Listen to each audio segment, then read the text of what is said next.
Le MiG-31 aujourd'hui, l'intercepteur que personne n'a remplacé.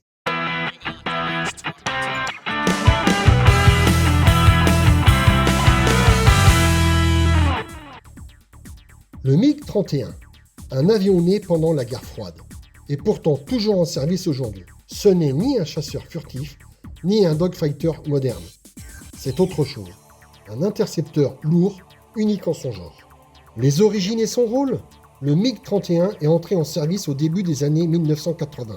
Il a été conçu pour une mission très précise, intercepter rapidement des menaces à très longue distance, au-dessus de l'immense territoire soviétique. Bombardiers stratégiques, avions espions, missiles de croisière, le MiG-31 n'est pas là pour manœuvrer. Il est là pour arriver vite, voir loin, tirer loin.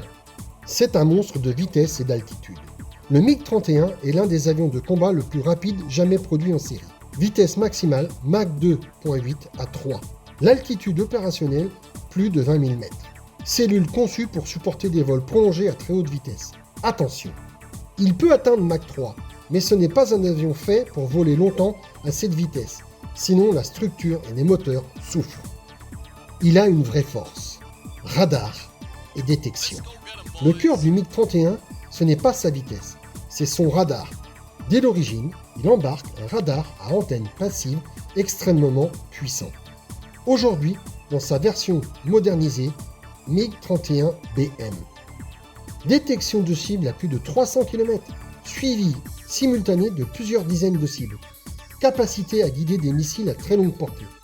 Le MiG-31 n'agit pas seul. Il peut servir de poste de commandement volant, partageant ses données avec d'autres avions ou la défense sol-air. La devise de son armement ? Frapper avant d'être vu. Son arme emblématique, le missile R-33, puis le R-37M, porté jusqu'à 300 à 400 km selon les profils. Conçu pour détruire des AWACS, des bombardiers, des avions de soutien, des cibles à haute valeur stratégique. Le MiG-31 n'entre pas dans la mêlée. Il tire avant que l'ennemi ne puisse réagir. C'est un avion modernisé, pas dépassé. Contrairement à ce que beaucoup pensent, le MiG-31 n'est pas un dinosaure.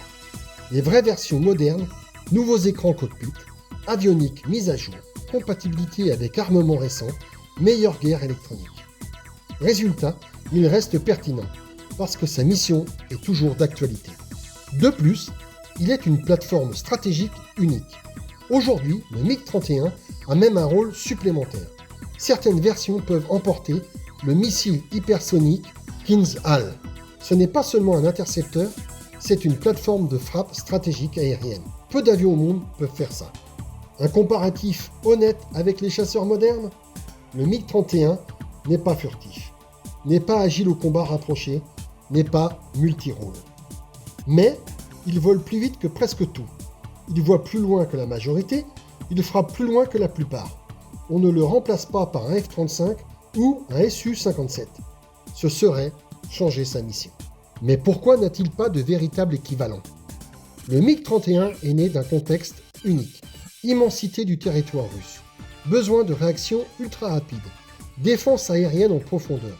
Aucun pays occidental n'a exactement le même besoin. C'est pour ça que personne n'a créé un vrai équivalent.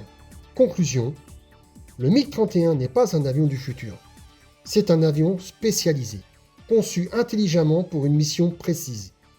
Et tant que cette mission existe, le MiG-31 restera en service. Les théories, analyses et uchronies présentées dans cette vidéo sont personnelles. Malgré un travail sérieux et documenté, certaines informations ou sources peuvent comporter des erreurs indépendantes de ma volonté. Je m'en excuse par avance. Je vous remercie de faire preuve de compréhension, de politesse et de courtoisie dans les commentaires. Les échanges constructifs sont toujours les bienvenus. Si le contenu vous plaît, n'oubliez pas de vous abonner pour soutenir la chaîne.